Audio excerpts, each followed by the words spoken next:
All right. Well, welcome back, everybody. Barry Counts, Director of Operations here at Best Associates Architects and Brooke Keller Williams Realty. And we've got our infamous Gary Best, exactly, principal architect here and owner of Best Associates Architects. And we got our buddy Sammy back with us, and he's with Tablerock Custom Homes and licensed contractor, builder. And so Sammy, we're glad to have you back. Very, very thankful to be here. Exactly. Sammy's starting to be a fixture. He is, he is. So today's topic, it's kind of one that we kind of hear a lot about is, how much is this thing going to cost, right? In reference to a house. But to kind of answer that question a little bit better, we need to have a little more understanding construction cost kind of a conversation, which is what we're going to do here today. Where should you spend your money? Where can you save your money? Right. But it's kind of a hard question coming from the real estate, side. I hear this question a lot. In every home, every lot, every piece of land, every client, every feature, every finish in the home, all those are different. So it makes it can be a very challenging answer to that question. And a lot of people want to narrow it down to cost per square foot. We've had that conversation before in here, and we're going to touch on it again today. But today we want to discuss, really what drives the construction cost. Where's the money best spent, and how do we keep our dream home on budget? So that's kind of where we're at, kind of lay of the land, Sammy, if you will. So on the square footage cost, we've kind of already nailed that down, but that's not necessarily the best question. Well, so I'll jump in on that. So, as the architects, that's almost the first question, because clients come in and we're like, how big a house do you want to do? And they go, well, I don't know. And so we're like, well, how much money are you going to spend? Because those two are hand in hand. Right. Yep. And so we, do this, and we have construction cost per square foot in our head, based on what we do, which is custom homes, which is what Sammy builds.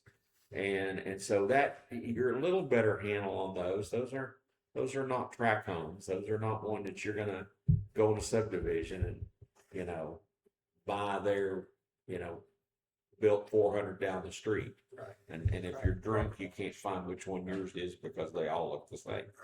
Yeah. But we got to get somewhere. And so coming up with that square foot cost, the thing that we caution everybody is the square foot number only means something to the person that created it.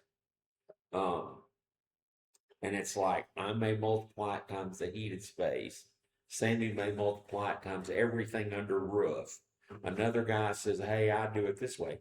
And it's because however they took what they came up with, house, whatever, divided it by that cost and number of square footage, come up with a number. Does that house have a 2-car or 3-car garage? Did that house have a basement? All those factors, depending on what you divide that square foot number for, has an impact. Yeah. And so, I get people say, well, I talked to so-and-so, they can build for $100 a foot. I'm going, no, they can't, and so then they want to run with that and kind of get, we had one the other day that came in, and it was like, it was a commercial project, and they were talking about a metal building. And so you'd say, well, Gary, we've pretty much been talking about residential.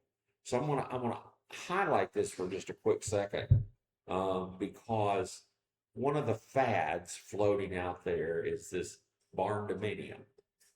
Yeah. And so they want to look, because they look in the farm magazines and stuff like, well, not quite like what you've done, but they look at the farm magazines and they see, a barn for, $25,395, and they're going, wow, that gives me 5,000 square feet. and they go, and just look how cheap that is.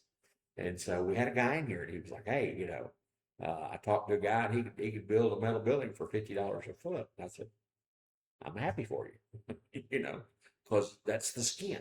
Yeah. There's nothing inside. And so I'm like, at that point, you're 15%, maybe at best 20% of the whole project. Yeah. So take that and multiply it times 5, and then you begin to get the price.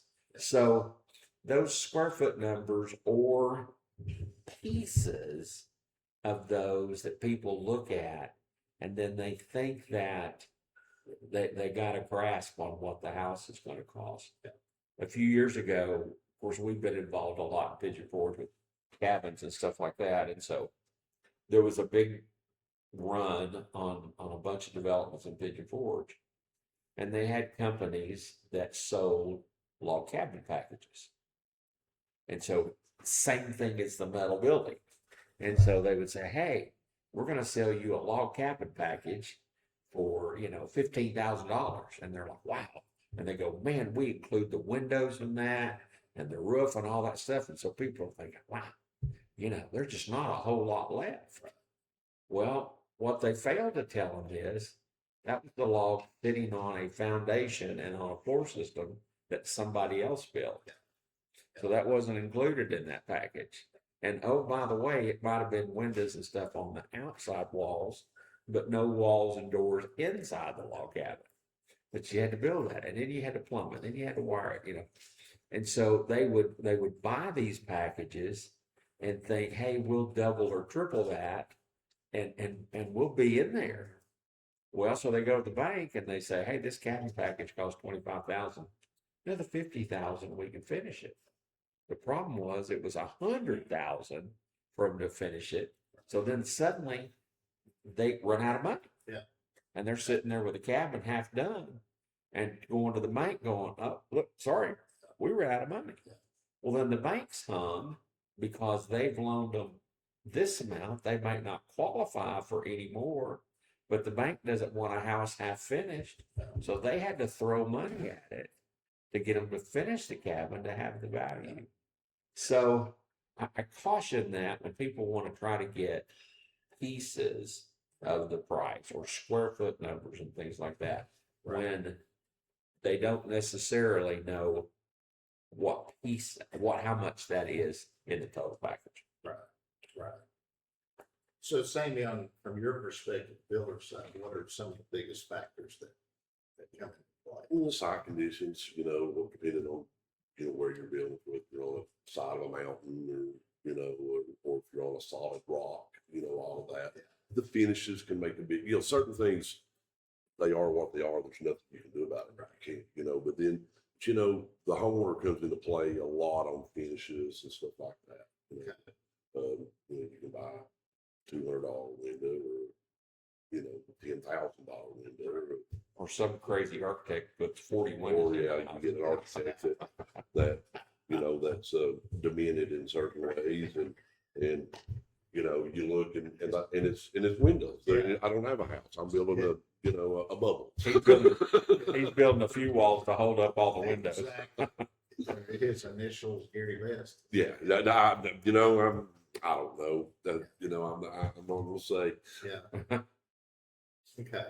So obviously you could have two different homes, same square footage, that had different finishes, different land, all that are hundreds and possibly thousands of dollars difference, even though they're the same size, right? Okay. Just with all the others. Yeah, easily. Yeah, gotcha. A lot of times people think that the cost starts with the house, but we got to look at the land, which we kind of just touch on that. So that goes back, a few episodes back, we Yeah. chatted about the lot. And of course, our job first is to design a house that fits the lot. And as we talked about, if it's flat, you can do anything you want to. Yeah. We live in East Tennessee, then a whole lot here it's flat. Yeah. And so our response to the slopes and stuff, again, begins to be what it's a custom home. and we try our best to fit the site, not fight it. Yeah. You know, and as Sammy said, rocks. We tell a little funny. We did a house at Whitestone for Paul Cow, and he was digging the basement. He hit a rock, and he calls and he goes, "Hey man, we're digging a basement. We hit a rock." And I said, "Okay, how big is it?" And he said, "It looks like it's about the size of a dump truck." I was like, "Ow!" And so I said, "Well, tell me where it's at." And he said, "Well, it's in the den downstairs." And I said, "Well, does it hurt your feelings?" And he goes, "What do you mean?" And I said, "Why don't we just leave it?" And he goes, "You want us to leave the rock?" And I was like, "Why not?" I said, "Well, it's in a big room." And I said, we'll decorate around it and make it a feature in the den." And so instead of spending tens of thousands of dollars jackhammering, dynamiting stuff, we worked around it, you know. Yeah. Now, sometimes you can't do that, but you know, the rocks, and Samuel will alliterate, God put them there. Yeah. Oh, yeah. You know, he doesn't always share with us where they are. Exactly. And so that's Where does he have to? that's the unknown of when you get there. Yeah. And Sammy's picking up the phone call. He goes, we just hit this. Right. And, you know, not just trying to plug Gary, you know, but an architect is worth their weight in gold on lots. You know, I think I mentioned that before. Yeah. Because a good architect will save thousands of dollars on designing the house correctly for the lot. And I've built a bunch of houses for, you know, that architects have drawn. I built a bunch of houses that they picked out of a plan, you know, or out of a book. And the problem with the ones out of the book is there is no, I mean, they set the way they set on that lot, you know, and if they're not sitting on that lot correctly, you just spent a bunch of money trying to make it work, you know. So that's why I really push people to hire architects on custom houses, you know, because we can actually save them quite a bit of money at times. Yeah. And that's where we usually say, "Look, I promise you, I will save you my fee, Right. almost no matter what it is in the course of construction." Right. Because a good architect, like the rock, Paul could have spent. I didn't charge him enough because I saved him a bunch of money. Yeah. But you know, somebody else would have said, "Dynamite the rock," you know, instead of doing something. And after he got it done, he was like, "Let me tell you, the funniest thing, people, we take them in the basement and they're like, 'Is that a rock sticking out of your floor?'" And he goes, You get it in? big conversation piece. But you know, another things in those things that cost us. You look at your house. I was talking to another one of our contractors this week on a house, and he goes, "So, kind of tell me where it is." He said, "Is it in a subdivision or where?" And I said, "Well, it's in the middle of 30 acres." And he goes, "Darn." He goes, "Your utilities, you know, getting water and sewer and power and all that stuff through there. You know, so you may say, well, I've got a 5,000 square foot house, but you may spend $100,000 getting utilities to be able to even start the house." Or driveways and all that stuff. Versus in subdivision, you got 10 feet. Yeah. You know, and there it is. Exactly. We had from the real estate side, we had a listing in a lot in a subdivision down in Greenback. And the lot was very reasonably priced, but we had several people back out because of the lay of the land. The setbacks required them to build further deeper in the lot. And the deeper you got the lot, the steeper it got. So they were gonna have to do so much excavation for that I had two different buyers back out because of that expense. So there's a lot of those, you know, Well, factors that go my son, we built him a house on 22 acres, and he saved his money on a build and stuff. And so we went out there and got started, and you know, he paid a chunk to clear the land, and then we started looking at water and sewer and power. And so we got ready to start the house and he goes, Dad, I'm out of money. And I said, what do you mean? And he said, well, all that money I saved, he goes, I've already spent. We hadn't even started building the house yet. Yeah. And I said, that's why you get a loan. Yeah, You know, exactly. So, Obviously, everybody wants to control their cost, right? I mean, they come in here, they want to control their expenses. What features should they understand? Let's start with you, Gary. That they can control cost with when you're looking at. well, one of the items here was, you know, roof pitches and things like that. And that's true. You know, you can do, 712 pitch. Sammy will tell you 712 or lower, I can walk on all day long. When I go over 712, can't walk on that anymore. So now my roofers and everybody on the roof are putting walk boards. Well, guess what? That takes twice as long. And so that's an effect. The high ceilings, you know, they were 10-foot ceilings or 12-foot ceilings, and you got that as we said, 16-foot tall space. You know, those affect cost, not just from materials and stuff, but then I'm heating and cooling. I was going to say that the upfront cost is the construction work, but then long term, you got to think about heating and cooling. You know, and so that is an effect in that. You know, one of the things that we're doing a lot now is we want like a big open plan. Well, that big open space doesn't have any columns in it. That gets fun too. And so then you get into some crazy beams and stuff like that. So then you go, ow. Yeah. Yeah. Sammy's working on one right now and they didn't want some posts. And I told him, I said, there goes a steel I-beam, you know, because it got so big it couldn't use the wood anymore. So then that, from his standpoint, you know, a typical carpenter likes wood. Yeah. He doesn't really like steel because he can't whip out his skill saw and whack it off if something's not right. And so that's a whole nother category for most residential contractors. And they probably, I assume a lot of those cannot deal with steel. No, I mean, Not even one. no, not a lot of your frameless and stuff. So That's Sammy, typically more commercial. on your side, what are some ways of controlling cost? To control cost, on as far as me or my clients. Well, ultimately, it's going to be for the client. So things like, I think we talked about this before we started this, like kitchens. Yeah. And bathrooms. You know, with kitchens, bathrooms, that's your two most expensive things in the house.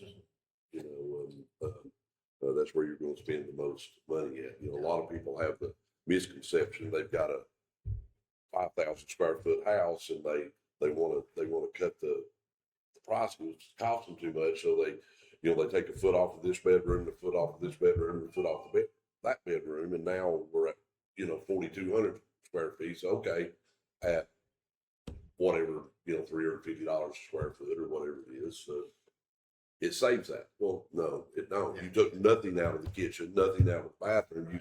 You took it out of the stuff that's costing $30 a square foot. You The need stuff to, that costs $2,000 a square foot, you left in there. you need to build this space right here in the middle of this room that doesn't cost much to make that kitchen square foot price. So what happens?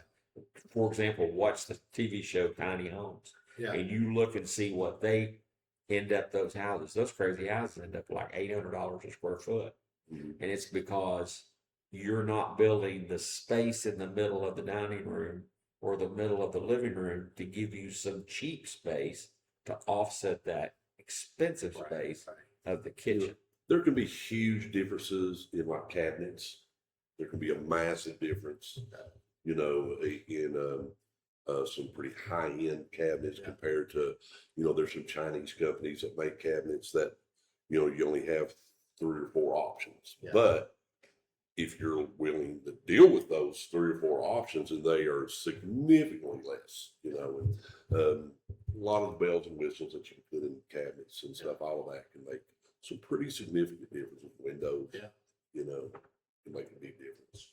So it's not necessarily the size of the house, it's what's inside. Well, and like, I was talking to Sammy the other day and I was like, so what are you pushing in for a good custom kitchen?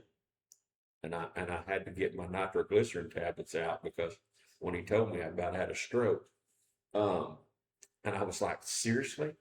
And he's like, yeah, cabinets have gotten so out of hand. Yeah. That, we had a shift from everybody doing laminate tops, which is what we did forever, to we did Corian for a while, and that was a step up from the laminate. Right. And then we've gotten in now into, we did granite, now we're into quartz. Quartz is almost twice what granite is. And so you suddenly look at what the countertop cost. Holy cow. In some cases, the tops cost more than the cabinets, exactly. and you're like, seriously, guys, what the heck? And the thing that you can do, I'm not trying to take up a lot of time, but you can kind of educate clients. Some, I think Gary and I have talked about this before, I mean, I build some pretty high-end houses and stuff, so they want a lot of natural stone. But I've had clients that wanted the natural stone that then would have me come in and take this piece out, that piece out, because they wanted a piece here and here to make it look all the same. Yeah. Well, my question to my client is, why didn't we just use tile? Because this costs 3 times what tile did, and you just made it look like tile. So if you're going to, so if you'll educate clients some, and I mean, people can afford what they can afford. So, but in a lot of those cases, you can do something else if they're wanting a particular look and don't have to do a stone, if they're going to turn around and make it look like tile anyway. Yeah. Because honestly, there's very few people who even know the difference. Right. So. Oh, yeah. Exactly. Yeah, there's a lot of faux stuff out there now. Yeah, exactly. That's stone that they've shaved it to be 1.5 inches thick. Yeah. And it, like you said, it goes up like tile and it's substantially different in cost. Yeah, exactly. So if a client has, say, a limited budget, where would each one of y'all tell your clients to invest their money? Like working on a budget, where would you tell them to invest their money? My front end thing is going to be, you don't need as much square footage as you really think you do.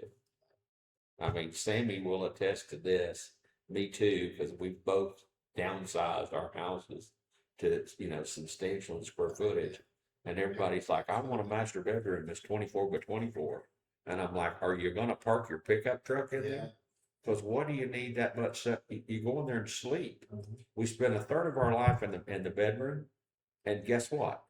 Or your eyes are closed. And so what did that get you? And so, especially as we get older, we don't spend any time in the bedroom. We go to the bedroom, we get up, we go to the living room, dining room, kitchen, we get us a cup of coffee, and we sit on the back porch. When you had a 2-year-old, it was probably a bigger deal. Oh, yeah. When the kids are gone, who cares? Well, yeah, when your kids are there, it's an area of refuge. Yeah, exactly. And so, better to build a little bit smaller in my book and build a little more quality. So instead of doing 3,000 square feet, do 2,200 and just build it nice, instead of buying junk cabinets or, buying Delta faucets from Home Depot, get something that's decent. We just did an addition and stuff like that. And the faucet I got, everybody went absolutely crazy. And they're like, oh my gosh, where'd you get that? I'm like, I ordered it online, but it's solid brass. It's not plastic. And so it's like, get the good stuff. Just don't do a whole bunch. Anyway. Staying on your side. Good quality windows, if you're a window person. If I have had clients that I've built very, very nice houses that, don't care about when I'll never open, don't care, just put me a cheap window, here's what I want, but generally speaking, good window, nice, good quality roof, you got metal and shingles and, blah, blah, blah. And we all have our opinions on all of that, good and bad, but, the big thing now, is insulation. And we honestly will probably need to have a show or a thing on that at some point, because there's so many options, and so many things, and that actually I'm learning as I go, also because it's changing so quick. Gary's actually taught me a lot of stuff. He will never admit it, but I probably actually taught him a couple things from it. But Well, and so one of the things that's happened that, and of course, I have to admit, I've been in business 40 years, so I've seen a lot of stuff. But the International Building Code has jumped into this and forcing some things to happen that weren't before. Before you just did whatever. Sometimes the guys put insulation in the house, some that didn't. But now we have an International Building Code that has energy conservation section, and the cities are enforcing it. And so you have a certain amount of insulation that you have to put in, which is a good thing because, if you do that right, it saves you money. Yeah. Oh, yeah. But now it's a little bit up front in order to save you that money. Well, on that note, does building a home with 2x4s versus 2x6s, I assume that makes a difference also when you're going to go to insulate. That's another podcast. Yeah. We could talk about that. Yeah. That might take too long. Okay, absolutely. But those are things that where you can direct the home when they're in the building process of what to look for, where to spend it. Is it gonna be brick? Or is it gonna be hard plank? Or are they gonna go by them? I mean, And there's some things, it's like I have a few Gary pet peeves. Is like once we do 9-foot ceilings, we can do the interior walls with 2x4s. If we go to 10-foot ceilings, we go to 2x6. And you say, well, do you do that because you need the strength? Nope. Has nothing to do with strength whatsoever. Sammy will tell you, I can't buy a 10-foot 2x4 that's dadgum straight. And so we go to 2x6s so that our walls don't wave at us, We paint ocean scenes on the wall, but they all wave at us. which is getting worse and worse. Oh, wow. We're putting steroid on our trees and we're growing them so fast So bad. that it's just, it's ridiculous. I was needing to doing something for Gary, on his house. I hope it's okay to say that, here a while back. I needed some pretty good 2x6, this was whatever it was, that I needed. Didn't need many. I think I needed like maybe 10 or 15. I don't remember. Gary may still remember. I spent probably an hour, maybe more, trying to get enough, and fortunately I was the one doing it, and I had to send one of my guys to do it because, I'm free. If I'd have sent one of my guys, then, we'd have been paying them, Oh, yeah. I think I went through about 175 to get the 10 or 15. Yeah, I know. We've done it ourselves. So. Well, and again, Sammy and I, we talk a lot because I'm wanting to know what these costs are because my client's sitting here going, how much is this going to cost? And one of the things that you don't price everything like people want to know. Like they say, what's a dormer cost? Crap, I don't know. Whoever priced just a dormer. Mm-hmm. You always price a dormer and the framing and the lumber and everything for the whole house. Mm-hmm. You don't break that out and go, oh, by the way, let's see what that costs. Right. But we all always talk. Sammy does me, and I'll send a house to him and say, give me your gut feeling. Well, he'll call me back and he goes, what's your thought? Yeah. And it's, again, it finishes, all the pieces. Some are given, what Sammy talks about too. It's like, once he gets out of the dirt, he can pretty much tell you what the house is gonna cost. Get a lot real close with that. It's getting out of the dirt. That's the difficult part. But so on the real estate side, Madison telling us we're already at 30 minutes. So on the real estate side, we like to see when you're talking about where they should invest their money. And, the primary bathroom, the kitchen, those are some of the big areas. So, but let's flip that around. Where can they save money? Where can a homeowner save money without regretting it later? So you don't want to spend quarters just to save some money, but where are they? Is it simpler roofs? Is it? Oh no, that's not good. Simpler pitches? Is it? That's not good either. No. Then you get an ugly house. Architects have this huge problem of building a box, Yeah, which yeah. is the cheapest possible way to build a house. I've been told by a builder, the cheapest house you can A build box. is a box, and then the next floor is just directly on top of it. When I've told Gary this before, I think he's went to the bathroom and actually threw up whenever I need a box. Yeah. They don't understand a No. box. Well, because If I told him a box, he'd build a circle. I did that. Yeah. But so here's the other side of that is if I build that box, then you, Mr. Realtor, is going to try to sell that box and it's ugly.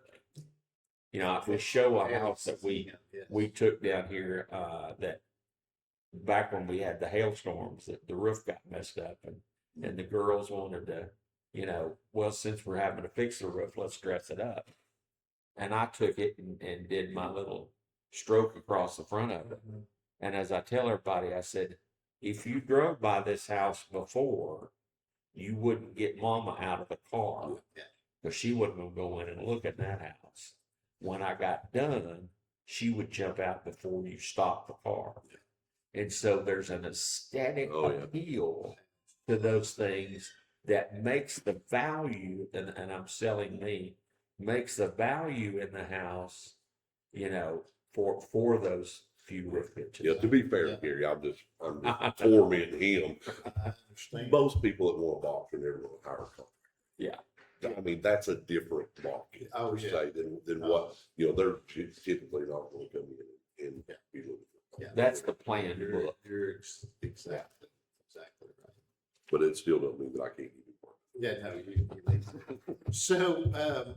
So let's talk about, I know you want them to come in and bring a wish list. In the real estate side, we say, give us your 5 must-haves and give us your 5 nice-to-haves. And a lot of times we'll ask the husband to give their 5 of each and the wife to give their 5 of each. And that's always interesting situation there, Madison. But anyway, so, some people, we talked about it even right before here, some people have a champagne taste on a Mountain Dew budget kind of thing. Kind of talk about that, your wish list, your needs versus wants. So, as an architect, we end up being marriage counselors sometimes, and I'm sure Sammy, sometimes we need to pull the couch up to the conference room and have them lay down. We have a conversation. Of course, that's another fee. Yeah, I charge extra for that. As the architect, usually what we try to do is we look at what people's focus are. The husband may be in the garage and the wife in the kitchen, or vice versa. I had one other day, he cooks all the time. So he wanted pretty much a gourmet kitchen, and didn't care about the garage. Yeah. So you look at what those desires are and you try to tame those that one piece doesn't get out of hand for you. Sammy was telling me the day he was putting $75,000 typically in for a kitchen. You can freaking spend $150. But what you've got to look at is this a house that's going to have $150,000 kitchen in it? Or is that out of whack? I always look at square footages of rooms and see that they're proportionate to the house we're going to do. I just designed one for a couple and it needed to be in a 1,700 square foot range. So I pretty much knew that my rooms had to be tight, because it was going to be 2 bedrooms and 1,700 square feet. So I didn't get carried away doing a 20 by 20 living room. I did a 16 by 16. I didn't get carried away in the master bedroom by doing it again 20 by 20, and so. And you also got to consider the neighborhood, the house. Absolutely. That's the other part of that. Neighborhood. Right, right. So, things, kitchens, bathrooms. Oh my gosh. Can we just spend a fortune in a bathroom? Do it crazy. So one of the things that we quit doing is we do less tubs in the master bath now. We're just doing showers. And you think, oh, well, that saved money. I didn't do a tub. Well, no, because we used to do a 3x4 shower. Now we're doing a 6x6. And the shower's huge, and it's got glass on it, and it's got big tile, and 4 heads, shower heads in it, and all that stuff. So we just shifted the money from the tub to these super showers. He didn't even shift the money from the tub. The last few houses he's drawn for me, he's got showers or tubs in the showers. And a 6x6 won't even touch the size of the shower. So, those are, Go big or go home. that's right. There's money. A lot of money could be right there. I blew an entire lighting budget on a house one time in one bathroom.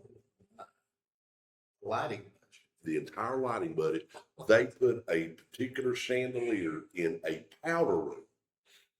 Now, there's no way I missed the client, but that was what we had estimated for their lighting budget for their house. Now, this was a house on a lake. This is not a I've done 1,500 that. square foot house. We've done that. Did a mountain house, and the guy bought an antler chandelier for the dining room, and it was like $15,000. And I was like, okay, that was all your light fixtures in your house, So doing stuff like that, will bite you. Yeah. What about changes? So when a homeowner wants to make changes, they're going down a path and then they start changing their mind. Does that ever happen? Oh, almost never. It's never happened. Nobody ever changes their mind. Yeah. The biggest thing we hope, in Sammy's world too, is that we've worked a lot of that out. Yeah. It's real easy for me to move walls on the computer. Yeah. It's really hard for Sammy to move walls out in the field. Yeah. So we hope. It costs more out there. Absolutely. Yeah. Absolutely. Because it's how much of a damage. Is it an interior, exterior wall? Is he tearing block down? Yeah. Those are painful. Yeah. We touched on something. I want to kind of blow through this, talk about how overbuilding the neighborhood, unless y'all have something else you want to touch on there. But that is a problem. I see that a lot. The real Yeah, estate and that's side. It's somebody, they got a house in the neighborhood and they're asking a way high price for it, which the neighborhood doesn't justify, but it's all the stuff that they put in it. So they got money in it, but they won't ever get it out. And here's the thing in this cost, and this is kind of in the thought process. I've seen this lately, and we're hitting this more and more, where people are finding vacant lots in old subdivisions. And suddenly they want to go in there and buy this vacant lot and build a house. Well, all the houses in that subdivision were built 30 years ago at a totally different price. So even if you build the same square footage as the other houses in the neighborhood, you're going to be way overpriced because today's cost is so much different. Exactly. And so then suddenly you get a house that's completely out of whack for the subdivision and they say, well, I got the lot cheap. And we go, I'm happy for you because you're going to be upside down when you get done. All right. Well, Madison has told us multiple times that we're past 30 minutes. So we're going to wrap this up and we're going to do it a little different. And so I'm going to get up and run around the table. you're going to do that, or at least roll around. So we're going to do worth it or not. So I know all three Worth it or not? All three of us are a little long-winded, but we're going to try to keep this very, very brief. worth it or not? So I'm gonna mention something and you're gonna say, is it worth it or not? And, it would be an outdoor kitchen.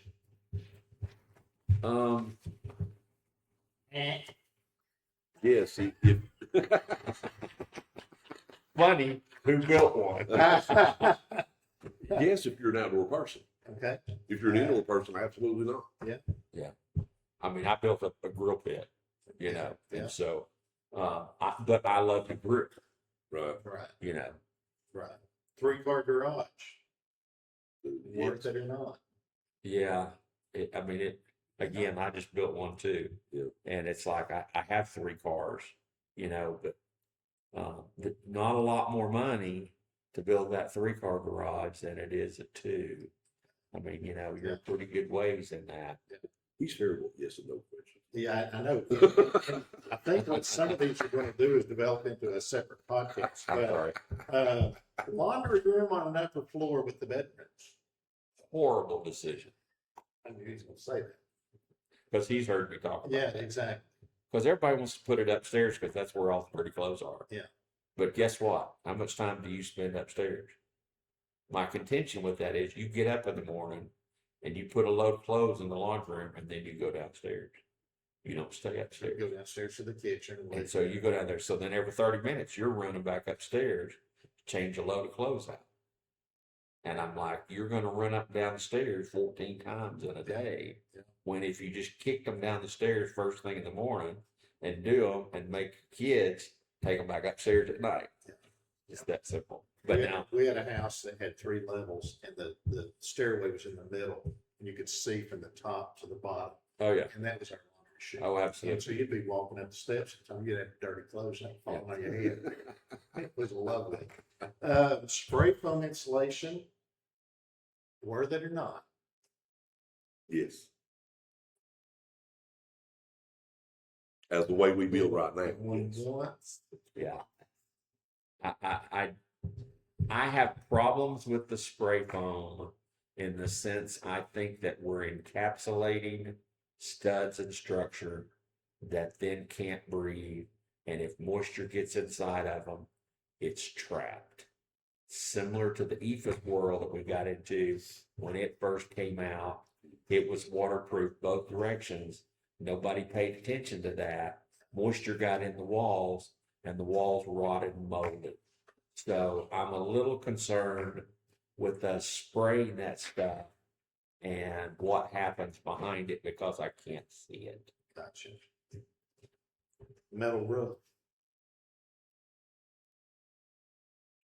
This is funny because both of these are things that we disagree on. So, I don't really disagree with you on the middle. That's why I'm in the middle. well, so the metal roof's a cost because you'll get people that say I can put a metal roof on for the same price as dimensional shingles. No, you can't. But that's Well, not even correct. It's a screw down. Yeah. But, It's the cheapest metal roof against the most expensive shingle roof. Those are the same. Yeah. The problem is it's the cheapest metal roof. and they're still not. Yeah. So it's budget. What can you afford? No, I'm not a big metal roof guy. I'm not as against them as he is. Well, because I don't want to. but I haven't done an exposed screw metal roof in years. Absolutely. You know, I mean, that's just. Well, it's look, walk in the old barns. Just walk in a barn that's 50 years old. Yeah. And see how many leaks you got. 12-foot ceilings. It's relative to the space. You know, we talked a little bit about this and it's in a funky world. It's proportions of spaces. If I'm in a 12 by 12 room and it has a 12-foot ceiling, that's horrible. If I'm in a 40 by 40 room and it has a 12-foot ceiling, totally different ballgame. Okay. Quartz versus granite, Personal preference. or are either one of them worth it? Maybe that's worth it or not. I mean, if you're asking, are they better than laminate? No. I mean, are they going to last longer? Probably not. You know, I mean, they all work. It's just what do you like?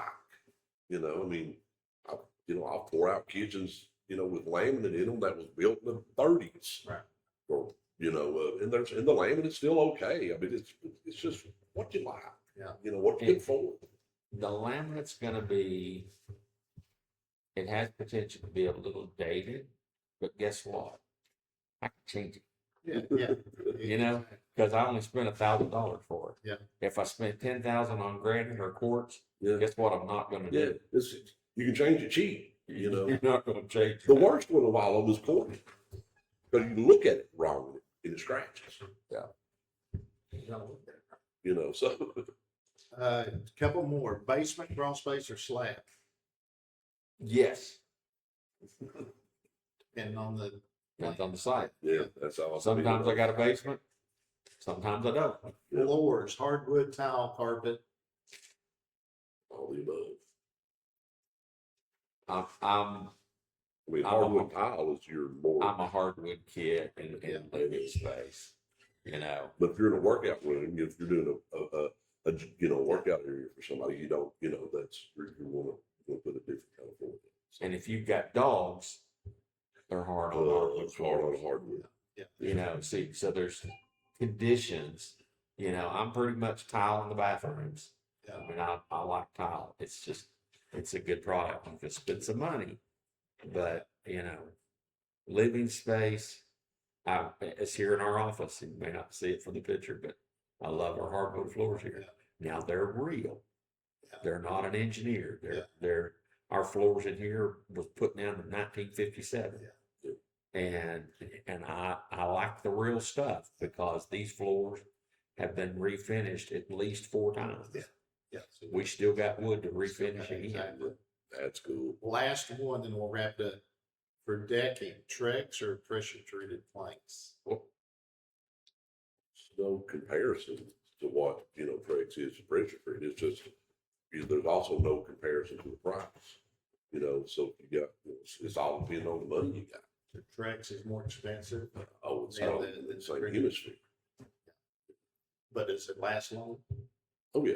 Yeah, but it's gonna fade. Now, don't let people fool you. It's any deck, anything you put down outside, take a picture of the first day you put it down. That's the best it's ever gonna Right. look, no matter what you use. But no, yeah, it's a great product. Yeah. As far as I guess. Okay. I don't disagree. Like I said, get your checkbook out. Yeah. Because I'm telling you, they like the Trex. Yeah. So again, you decide, do I put pressure treat on it? Because that's all I got. Well, in 10 years, Sandy, I'm going to replace it. So guess what? Get your checkbook out again. Well, even with Trex, are you not putting that on top of pressure treated lumber? Yeah. Yeah, you are, but what a lot of people don't understand in the way we build today and stuff, when you build a deck now, there's actually tapes and stuff that's used that actually wraps over top of that actually basically seals so the water don't. Okay. And it doesn't rot, it's not getting direct sunlight and stuff anyway, Yeah. so it's not going to decay Yeah. like your flooring is. But then there's also products that we put on it as well Yeah. that even protects it a lot more. Your subfloor, your joist. We gotta wrap it up. Any last minute comments? Nope. We're GOOD gigs. So basically, spend money what you enjoy. Do you want to spell that again? No, that's good. I could have finished this in one, the very first thing you asked, it's how much will the house cost? Yeah. A lot, and we could have ended the podcast. We could have done that. Well, why did you not save us all this time? See, I could have saved it 45 minutes. Like the little There you rascal. have it. Little rascal. Got a dollar, got a dollar, got a dollar. Exactly. But the deal is, all I got is a dollar. All I got's a I don't dollar. have $1.25. I got just $1. Well, I think you can see, what do they say? As Minnie Pearl would say. You know what Minnie Pearl would say? Yeah. We through playing now. So we're gonna wrap it up. We're done. If you like what you're hearing, like it. What did they have to do, Madison? Like it, Tell all your friends. subscribe, and share. Right? Do all the like, subscribe, and share. And we're gonna see you next time on our podcast, sometime soon. So Soon. thank you. Thank you, Gary. All right. Thank you, Sammy. Thank you. Always a pleasure. Have a great day.